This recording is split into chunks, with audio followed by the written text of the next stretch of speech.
انت ليه بتخسر في الشطرنج؟ 3 اخطاء كارثيه بيعملهم المبتدئين والمتوسطين بتخليهم يخسروا الجيم.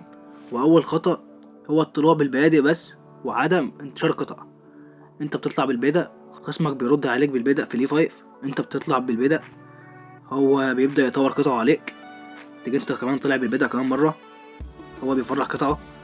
وفي الوضع ده بتكون قطعه اكتف عليك، لان هو مفرح قطعه وانت قطعك كلها لسه ورا، وبيسبق في الهجوم عليك وبيكسبك في الاخر.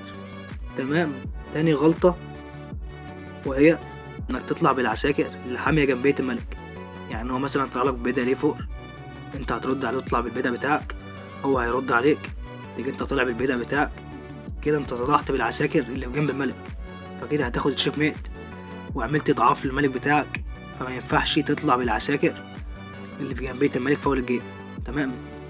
تالت غلطة بتعملها انك تطلع بالوزير بتاعك فوق الجيم. يعني انت بتنتشر، هو بيرد عليك، انت بتطلع بوزيرك فوق الجيم.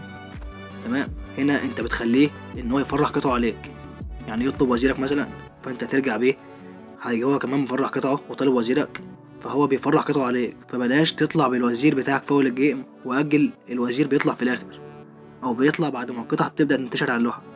لان انت لو طلعته في اول الجيم، هو هيفرح قطعه كلها عليك، وبالتالي هيفضل يرجعهولك اول باول، وهتبوظ انتشارك وهتخسر الجيم في الاخر. بس كده حاول تاخد بالك من الحاجات دي، وان شاء الله هتكسب بسهولة. والسلام عليكم ورحمة الله.